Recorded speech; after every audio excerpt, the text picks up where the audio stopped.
A goat that tries to dine with lions will soon become the meal. Zara frowned. On the morning of the most powerful wedding in Lagos, the bride was missing. Not late, not stuck in traffic, gone. Guests were already seated. Drums were warming up. Cameras were live. The champagne was flowing. And somewhere inside a mansion worth billions, two families realized their empire was seconds away from public humiliation. Because this was not just a wedding, it was a merger. Years earlier, the two most powerful businessmen in Lagos, Nigeria made a decision. Their children would marry, their wealth would unite, their influence would double. Legacy over love, power over preference. Kelechi, the groom, was known across boardrooms as ice. Sharp, controlled, ruthless when necessary. He did not mix business with emotion, he did not bend, and he certainly did not chase women. The bride was meant to be the eldest daughter of the other family, elegant, groomed for this role since childhood. But on the night before the wedding, she ran. By sunrise, the truth could no longer be hidden. Panic spread quietly through the mansion halls. The decorations were already flawless. Gold and ivory draped every pillar. Traditional drummers stood ready, palms tapping softly against stretched leather. Guests from politics, oil, real estate, and media filled the courtyard. The wedding of the century could not be cancelled. So the family made a decision. They turned to Zara, the younger sister. Brilliant, calm, thoughtful. She earned a master's degree in finance at 21, her father's pride, her mother's quiet daughter. There was no long discussion, no time to weigh options. Her parents looked at her, and she understood. If she refused, scandal would swallow them whole. So she nodded. No tears, no protest. She walked into the bridal room. The traditional wedding dress was already laid out. Gold embroidery, heavy fabric, regal design. A skilled hand wrapped a tall, sculpted gele around her head. Coral beads circled her neck and wrists. A soft golden veil fell over her face. An hour later, Zara stepped out as the bride. The ceremony unfolded flawlessly. Drums thundered. Guests cheered. Business rivals smiled for cameras. No one suspected the switch, not even Kelechi. That night, she was escorted to his villa. The house was quiet, modern, controlled. Everything about it reflected discipline.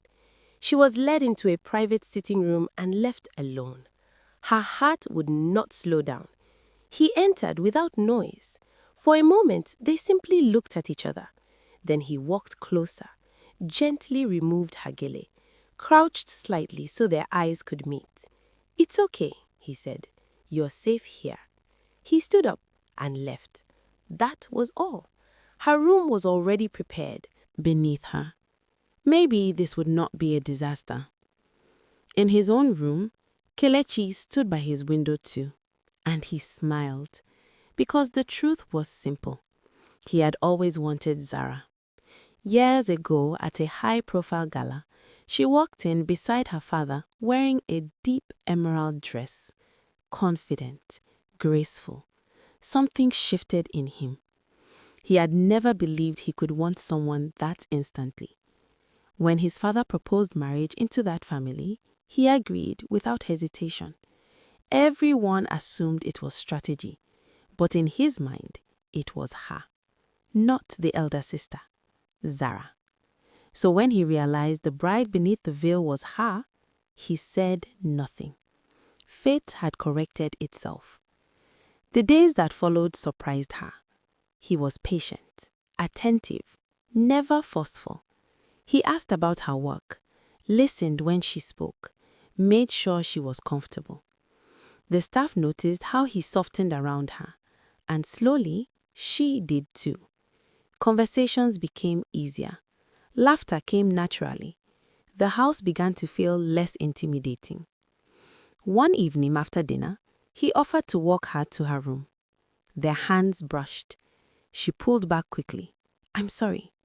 He took her hand deliberately this time. You don't have to be. The air shifted. He stepped closer, moved a strand of hair away from her face. She stepped back until the wall met her. His hand rested on her waist.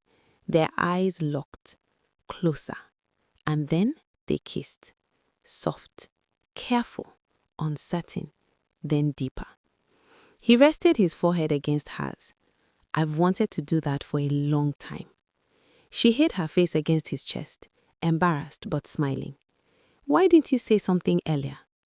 That night, she lay in bed holding her pillow, replaying the moment again and again. 2 months later, they visited her parents.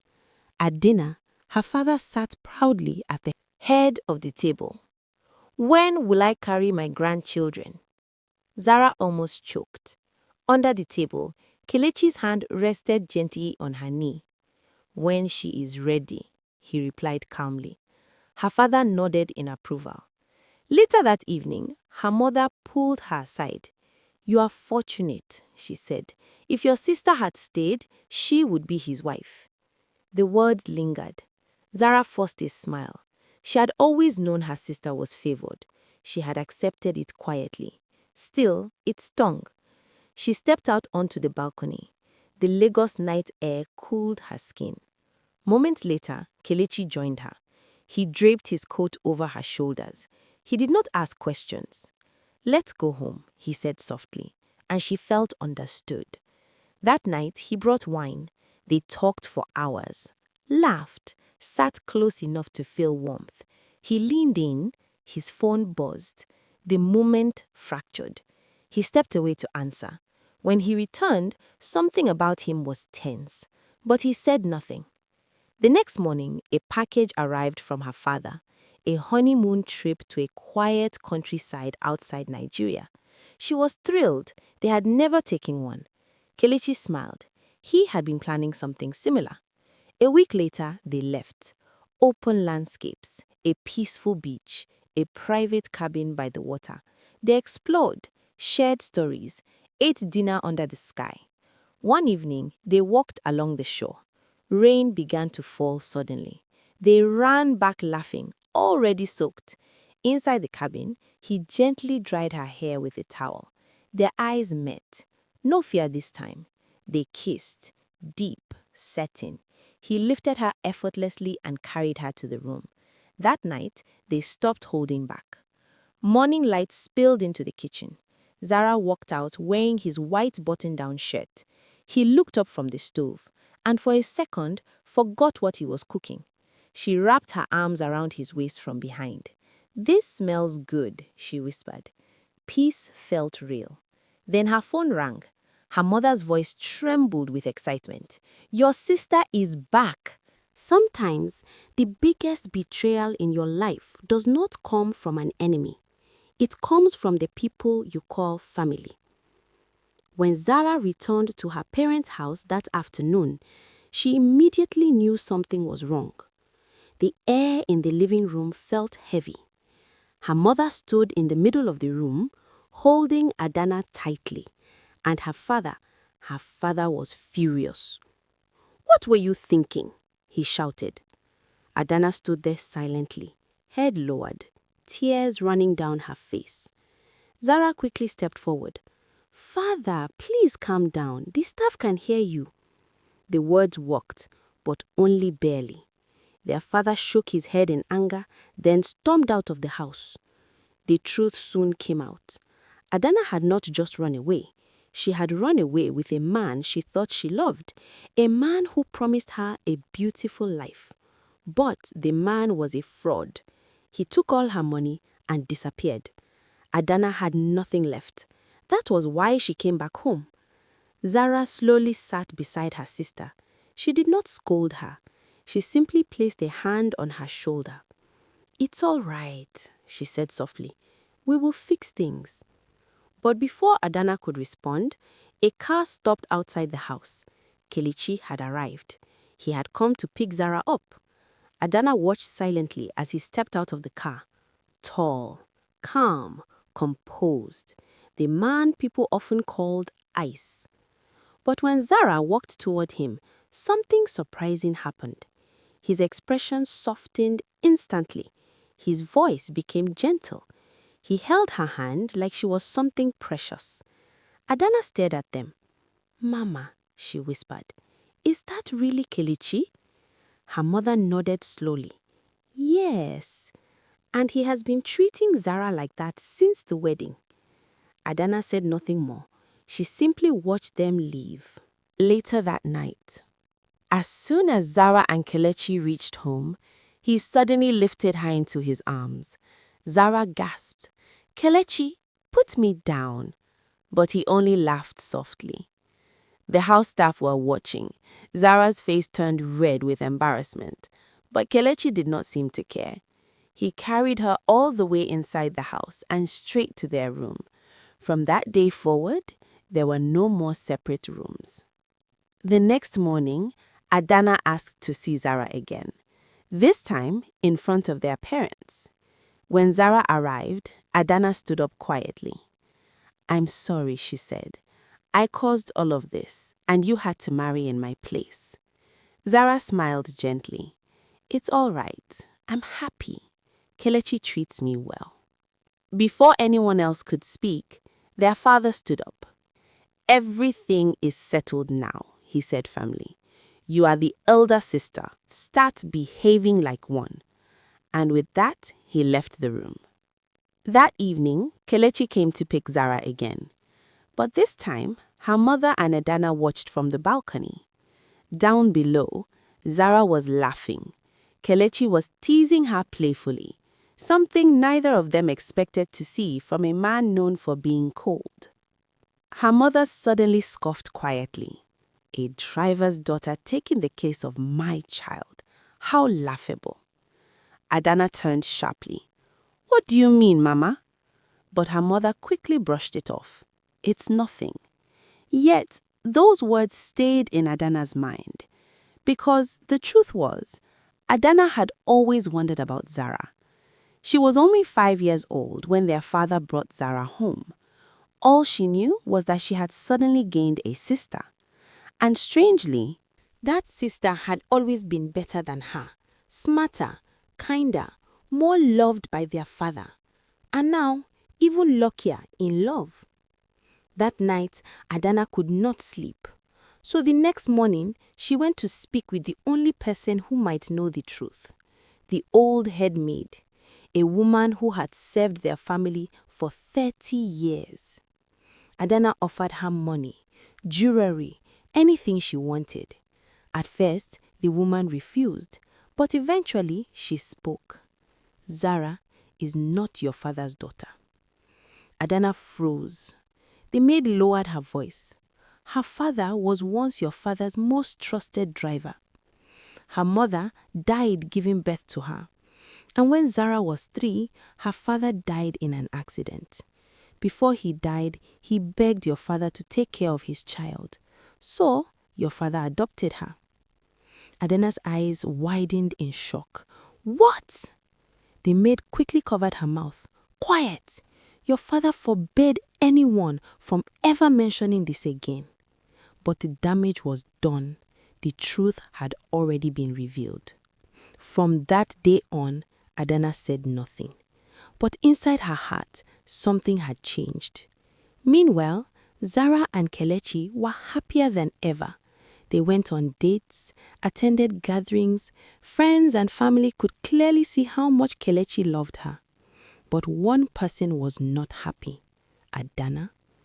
Because now, every time she looked at Zara, she saw something different. She saw someone who did not belong in that life. And slowly, a dangerous thought began to grow in her mind. That life, it should have been mine. One day, Adana visited Zara at her new home. Zara welcomed her warmly. She even offered to show her around the house. But Adana simply sat down like she owned the place, watching, judging. Then suddenly she spoke. "A goat that tries to dine with lions will soon become the meal." Zara frowned. "What do you mean?" Adana stood up slowly and looked straight at her. A driver's daughter married to the heir of a billion-dollar empire. How ridiculous. Zara felt her heart stop. What are you talking about? And that was when Adana revealed everything, every secret, every truth. When she finished speaking, Zara's legs almost gave out. She rushed to her mother, but her mother's silence confirmed everything. Zara ran outside, collapsed beside the garden, and cried until she had no tears left. Everything suddenly made sense. Why her mother had always been kind, but never truly close. Why she was always treated differently. She was not family. She was charity. That night, Zara returned home quietly. Kelechi noticed something was wrong, but she pretended to be asleep. He didn't question her. He simply held her in his arms and stayed beside her the entire night. The next morning, Zara made a decision. She would tell Kelechi the truth. Everything. But before she could, her mother called. "Come home." When Zara arrived, Adana was sitting there too, waiting. Her mother spoke coldly. "Sooner or later, people would discover the truth." She paused. "And your marriage to Kelechi was never meant to happen." Zara felt her heart stop. It would be best if Adana takes her rightful place as Kelechi's wife. Zara stared at her in disbelief. "I can't do that. We love each other." Her mother slapped her across the face for the first time in her life. "This is not a love story. This marriage is a business merger between powerful families. What do you have to offer Kelechi apart from your body? You think he married you for love? Without our family name, you are nothing." Zara fell to her knees. "Please, nobody knows the truth. I really love him." But her mother pulled her hand away and walked out. Adana followed silently behind her, leaving Zara alone, completely broken. Days passed. Zara slowly withdrew from everyone. Kelechi noticed the change immediately. Her smiles were forced. Her laughter sounded hollow. But no matter how many times he asked, Zara refused to tell him anything. Finally, she made a decision. She would leave, quietly, before the truth destroyed everything. 2 weeks later, Zara woke up with unusual energy. She dismissed all the maids early. Then she called Kelechi. "Come home early tonight. I made dinner." He smiled when he heard her voice. Maybe his efforts to cheer her up had finally worked. When he arrived home, Zara was sitting at the dining table, wearing a soft silk nightdress. Kelechi froze. His eyes never left her. He leaned down for a kiss, but Zara gently stopped him. "Go freshen up first. Let's eat." They sat together, but Kelechi could not stop looking at her. After dinner, he pulled her close. Their eyes locked, and for the first time, Zara kissed him first. That night, she gave him every piece of love she had left. The next morning, Kelechi woke up smiling, still shirtless from the night before. But something was wrong. The bed beside him was empty. Zara was gone. The servants had just resumed work, exactly as Zara instructed. No one saw her leave. Kelechi tried calling her phone again and again. No answer. Then he noticed a small note beside the bed. It read, "I'm sorry, don't look for me." Zara had disappeared. Because even if Kelechi could accept the truth, the world would not. The family she thought she had was never really hers, and she believed she did not deserve him. Days turned into weeks. When her father finally returned and heard what his wife and daughter had done, he was furious. But by then, Zara was already gone. No one knew where she went, but far away from the life she left behind, something unexpected